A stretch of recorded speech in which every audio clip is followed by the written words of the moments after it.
इस एपिसोड को देखने से पहले मेरी एक रिक्वेस्ट, आप में से इतने सारे लोग जो चैनल से सब्सक्राइब नहीं है, आप लोग प्लीज चैनल को सब्सक्राइब कर दो और इस वीडियो पर 10,000 लाइक कर दो। मुझे पूरी उम्मीद है आप लोग कर दोगे।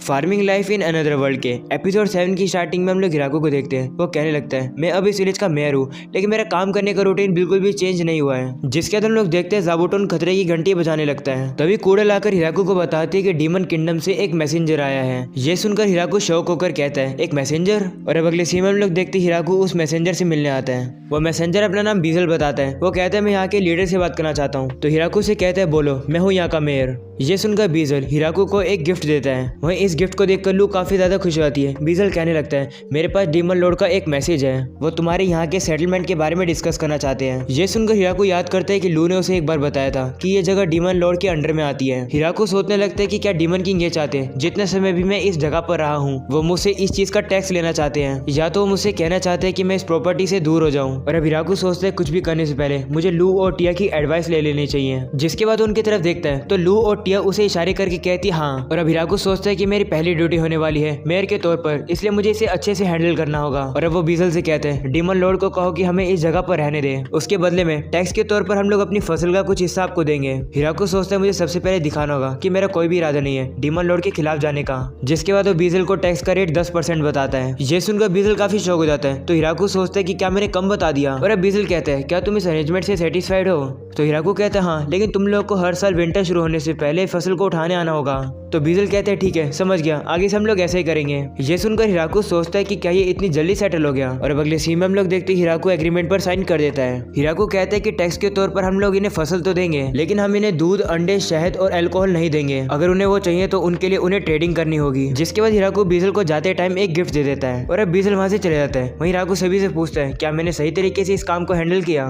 तो लू कहती है, तुमने सही किया, टैक्स पे करने की वजह से अब हमें डीमन लॉर्ड की प्रोटेक्शन भी मिलेगी। वहीं टिया कहती है, तुम काफी अच्छी नेगोशिएशन करते हो, यूजुअली टैक्स का रेट 50 से 60% होता है और तुमने 10% पे मनवा दिया। ये सुनकर हिराको भी शौक हो जाता है। वहीं लिया कहती है कि ये अच्छा है कि वो एक साल में एक बार आएंगे, इससे उन्हें पता भी नहीं चलेगा कि हम लोग क्या क्या प्रोड्यूस करते हैं। वहीं लू कहने लगती है, देखो तो हम लोग को गिफ्ट में क्या मिला, ये ऑलमाइटी मेडिसिन है जो कि चोट को ठीक कर देती है। जिसके अंदर हमें डीमन लॉर्ड का कैसे दिखाया जाता है, जहाँ पर बाकी जनरल ये सुनकर हैरान होते हैं कि हिराको के विलेज ने उनकी मिलिट्री फोर्स के सामने सबमिट कर दिया है। वहीं ग्रेड्स कहते हैं, वो इतने ज्यादा स्ट्रॉन्ग है कि वो वाइवन को हरा सकते हैं, फिर भी उन लोगों ने ऐसा किया। वहीं रैंडन कहते हैं, शायद से उनके कोई गलत इरादे ही होंगे। ये सुनकर बीजल कहते हैं, मुझे भी पहले शक था, लेकिन मेरे पास कोई भी चॉइस नहीं थी, मुझे उनके ऑफर को एक्सेप्ट करना पड़ा, क्योंकि वहाँ पर वैम्पायर की प्रिंसेस और तबाही मचाने वाली एंजल थी। और इतना ही नहीं, वहाँ पर हाई एल्फ और इन्फर्नो वुल्फ की आर्मी थी।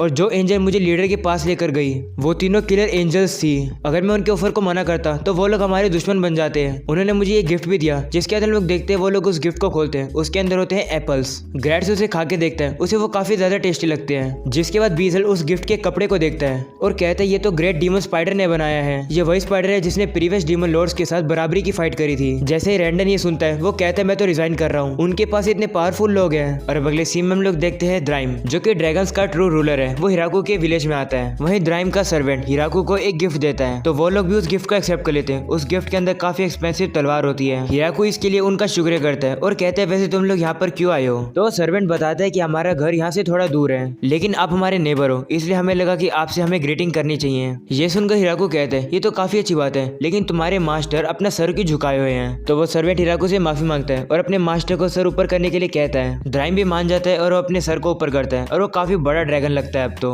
और अब हिराको कहने लगता है कि मैं आप लोग को इनवाइट तो करना चाहता हूँ, लेकिन द्राइम का साइज कुछ ज्यादा ही बड़ा है। ये सुनकर वो सर्वेंट अपने मास्टर को अपना साइज छोटा करने के लिए कहता है, तो द्राइम भी मान जाता है। जिसके बाद वो अपने फॉर्म को चेंज करके अपने आप को ह्यूमन फॉर्म में ले आता है। वहीं हिराको नोटिस करता है कि द्राइम तो कुछ ज्यादा घबराया हुआ लग रहा है। और अब रात हो जाती है। द्राइम को वाइन पीकर काफी ज्यादा मजा आने लगता है। वो कहता है, मैं घर नहीं जाऊंगा, मैं यहीं पर रहूंगा। तो उसका सर्वेंट उसे कहता है, तुम ऐसे नहीं कर सकते हो, तुम्हारे घर पर काफी सारे लोग हैं जिन्हें तुम्हें प्रोटेक्ट करना है, इसलिए हमें चलना चाहिए। इन लोगों ने हमें काफी सारे गिफ्ट भी दिए हैं। तो द्राइम भी मान जाता है। जिसके बाद वो लोग अपने घर की तरफ चले जाते हैं। वहीं हिराको कहते हैं, मुझे पहले सोचना चाहिए था, अब मुझे डिसाइड करना होगा कि हम लोग अपने गेस्ट को कैसे हैंडल कर सकते हैं। और अब सुबह हो जाती है। हिराको लिया से कहने लगता है, अच्छा नहीं लगता है कि हम लोग अपने गेस्ट का वेलकम एंट्रेंस पर ही करें, और मैं कंफर्टेबल भी नहीं हूँ कि मैं उन्हें अपने घर में इनवाइट करूँ, इसलिए मैंने डिसाइड किया है कि हम लोग अपने गेस्ट के लिए एक प्रॉपर गेस्ट हाउस बनाएंगे। हिराको कहता है कि हम लोग ऐसा गेस्ट हाउस बनाएंगे जिसमें 4 लोग आराम से आ जाएं। तो लिया कहती है, ये तो काफी छोटा पड़ जाएगा, क्या होगा कि अगर आगे से लोग ग्रुप में आ गए तो, इसलिए हम लोग को ऐसा गेस्ट हाउस बनाना चाहिए जिसमें 30 लोग आराम से आ जाएं। तो हिराको भी इस बात पर मान जाता है। जिसके बाद वो लोग गेस्ट हाउस का डिजाइन सोचने लगते हैं और अब वो फाइनली गेस्ट हाउस को बनाना शुरू कर देते हैं।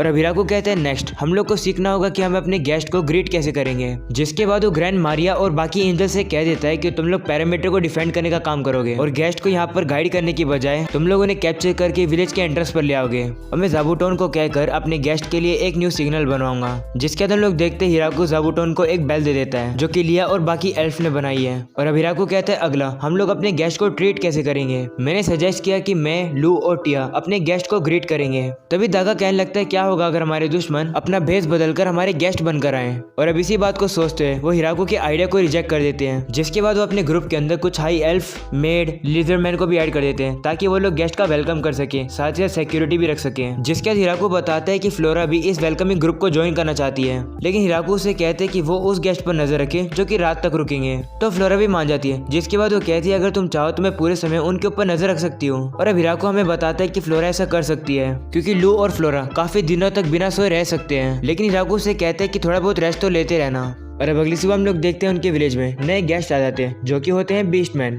वहीं उनका लीडर गाफ कहने लगता है हम लोग हाउलिंग विलेज से आए हैं और हम लोग तुम्हारे विलेज के साथ रिलेशन बनाना चाहते हैं। ये सुनकर लू हिराकू को कहती है मैं इन लोगों को हैंडल करती हूँ। और अब लू उन लोगों से जाकर कहती है आप लोग थक गए होगे, मैं आपको हमारे गेस्ट हाउस में लेकर चलती हूँ, वहाँ पर आप लोग रेस्ट कर लेना। तो क्या आप सिर्फ इतने ही लोग हो? जिस पर गाफ कहते हैं कि हाँ हम लोग इतने ही लोग हैं। ये सुनकर लू कहती है ठीक है तो हम लोग बाकी दो को दुश्मन मान लेते हैं। ये सुनकर हिराकू कहता है तुम किस बारे में बात कर रही हो? तभी हमें पता लगता है कि दो लोग छुपे हुए होते हैं जिनको इन्फर्नो वुल्फ डराकर बाहर निकाल देते हैं। ये देखकर गाफ कहता है माफ करना, शायद से ये लोग पीछे रह गए थे। तो लू कहते हैं तुम्हें ध्यान रखना चाहिए था कि तुम सभी लोग एक साथ रहो और हाँ तुम्हारी भलाई इसी में रहेगी कि तुम लोग बिहेव करके यहाँ पर रहना, क्योंकि यहाँ पर ऐसे भी लोग हैं जिनसे मैं भी डरती हूँ। ये सुनकर गाफ कहते हैं ठीक है समझ गया, हम लोग बिहेव करके रहेंगे। जिसके बाद हम लोग देखते हैं वो लोग गेस्ट हाउस में आ जाते हैं जहाँ पर सभी मेड उन बीस्टमैन का स्वागत करती है। सारे लोग इतनी खूबसूरत मेड्स को देखकर काफी ज्यादा खुश हो जाते हैं। जिसके बाद हम लोग देखते हैं टिया डोर को लॉक कर देती है। तो हिराकू से कहते हैं तुम क्या कर रही हो? जिस पर वो कहते हैं क्या तुमने नोटिस नहीं किया जब भी कोई विजिटर हमारे विलेज में रिलेशन बनाने आता है वो अपने साथ तोहफा जरूर लाता है, जैसे वो ड्रैगन लाया था, लेकिन ये लोग कोई तोहफा नहीं लाए।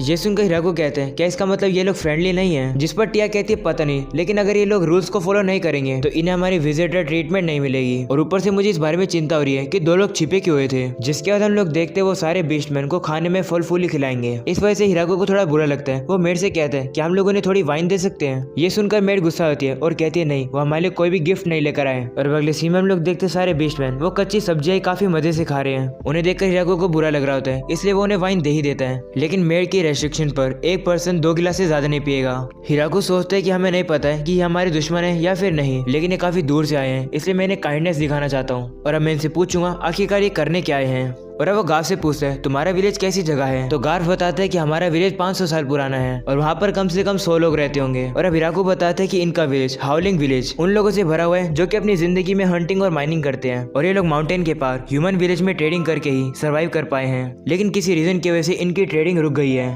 और ये लोग अब जगह ढूंढ रहे हैं जहाँ पर ये लोग ट्रेडिंग कर सके, इसलिए वो लोग हमारे विलेज में आए हैं। जिसके बाद हिराकू से पूछते हैं कि तुम्हें हमारे विलेज के बारे में कैसे पता? जिस पर वो कहते हैं कि डीमन किंग के लिए काम करने वाले एक बंदे ने बताया था। जिसके बाद हम लोग टिया को देखते हैं, वो उसी बंदे से पूछते कि तुम दोनों छुपे क्यों हुए थे? जिस पर वो कहते कि अगर बाकी लोगों को कुछ हो जाए तो कोई तो होना चाहिए ना जो कि विलेज में जाकर वापस रिपोर्ट दे सके। वहीं ये सब देखकर हिराकू कहता है टिया काफी अच्छा काम कर रही है इन्फॉर्मेशन निकालने का।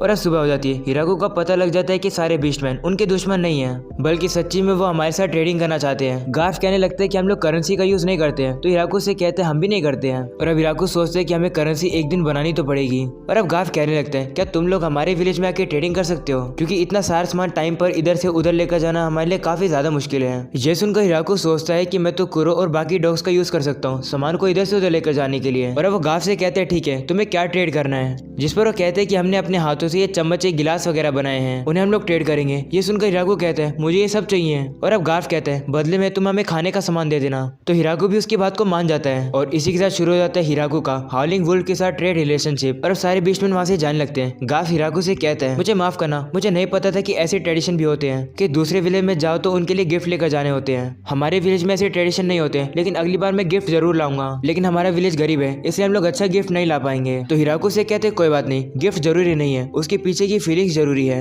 ये सुनकर गार्फ काफी ज्यादा खुश हो जाता है। और अब हम लोग देखते हिराकू खाने के सामान को हाउलिंग विलेज में पहुंचा रहा होता है। वो कहने लगता है मैं सोचा था मैं वहां पर जाऊंगा। तो लू कहते तुम नहीं जा सकते हो, हम सीधा अपने टॉप मैन को थोड़ी भेजेंगे। ये सुनकर टिया कहती है हाँ हिराकू के बिहाफ में मैं ट्रेडिंग करूंगी। जिसके बाद हिराकू बताता है कि इन लोगों को 10 दिन लगेंगे वहां पर जाने के लिए, लेकिन ड्राइव इन सभी लोगों को वहां ले जाने के लिए मान गया। बदले में उसने काफी सारी वाइन मांगी है। और अब हिराकू बताता है कि ड्राइव ने पहले डिसाइड कर लिया था कि वो रेगुलरली यहाँ पर आता रहेगा। साथ में वो काफी एक्सपेंसिव गिफ्ट भी लाते हैं, जिसको देखकर सभी लोग काफी खुश हो जाते हैं। जिसके बाद हम लोग देखते हैं ड्राइव उन लोगों को लेकर उड़ जाता है। वहीं हम लोग कुछ बीस्टमैन को देखते हैं, उन्हें लग रहा होता है कि वो लोग नहीं आएंगे ट्रेडिंग करने के लिए, लेकिन तभी यहाँ पर ड्राइव आ जाता है। उसके ऊपर टिया होती है। जिसके बाद हम लोग देखते हैं कुछ दिन बीत जाती है। टिया वापस आ जाती है, हिराकू से पूछते हैं कैसा रहा। जिस पर टिया कहती है पहले तो वो लोग घबरा रहे थे, लेकिन फिर मैंने उन्हें फ्री सैंपल दिया जो कि तुमने मुझे बताया था। उसको टेस्ट करने के बाद सभी लोग काफी ज्यादा खुश हो गए। वहीं ड्राइव कहने लगता है उन लोगों ने मेरी सारी वाइन खत्म कर दी। तो हिराकू से कहते कोई बात नहीं, तुम रात में और ले लेना।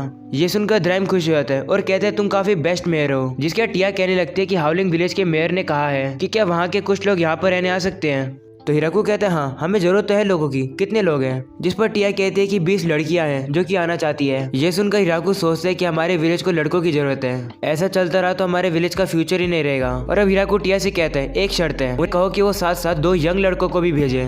तो टिया कहती है ठीक है मैं उन्हें कह दूंगी। ये सुनकर हिराकू सोचता है चलो अब इस विलेज का फ्यूचर बच गया। और अब अगले सीन में हम लोग देखते हैं वो लोग उनके विलेज में आ जाते हैं। एक लड़की का नाम होता है सेना। वो कहती है हम लोग मेंटली तैयार है, आप हमें कैसे भी यूज कर सकते हो, बस हमें अबेंडन मत करना। तो हिराकू से कहते ठीक है तुम थोड़ा टाइम ले लो और फिर तुम्हें जैसा घर चाहिए तुम हमें बता देना और चिंता मत करना, हम लोग तुम्हें बाहर नहीं फेंकेंगे। ये सुनकर सारी बीस्ट गर्ल काफी ज्यादा खुश हो जाती है। जिसके बाद हिराकू उनसे पूछता है जो लड़के आने वाले थे वो कहाँ पर है। तो सेना कहते हैं कि हम लोग अपने साथ 3 लड़कों को लाए हैं, ये देखो ये रहे वो, तुमने जैसे यंग लड़के मंगवाए थे हम लोग वैसे ही लेकर आए हैं। ये सुनकर हिराकू सोचता है कि ये तो सारे बच्चे हैं और अब से ये विलेज की फ्यूचर भी है। और इसी के साथ हो जाता है ये एपिसोड खत्म। अगर आप लोग को पसंद है तो लाइक करके जाना, चैनल को भी सब्सक्राइब कर देना। मिलते हैं इसके नेक्स्ट एपिसोड में, तब तक के लिए पीस आउट।